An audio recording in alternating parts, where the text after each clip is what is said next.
இறைவனுக்கு நன்றி. இன்று நமது ரோஜாவனம் முதியோர் இல்லத்திற்கு அன்னதானம் வழங்கி இருப்பவர் திருவையார் ஆண்டவர் அல்வா கடை உரிமையாளர் மதிப்புமிகு உயர் திரு அம்மையார் ராஜராஜேஸ்வரி அவர்கள். அவருடைய எல்லையற்ற கருணையினால் நமக்கு அன்னம் வழங்கியிருக்கிறார்கள். அன்னாரது தொழில் நிறுவனம் மென்மேலும் சிறந்து ஓங்கட்டும். அன்னாருடைய குடும்ப அங்கத்தினர் அனைவரும் ஆரோக்கியமாக வாழ்ந்து சிறக்கட்டும்.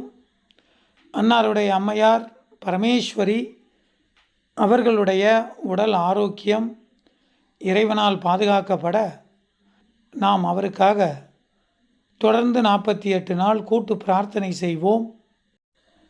அம்மையார் ராஜராஜேஸ்வரி அவர்கள் தன்னுடைய நிறுவனத்தில் தன் நிகரில்லாத தலைமையுடன் சர்வ ஆளுமையுடன் மென்மேலும் வாழ்ந்து சிறக்க வேண்டும்.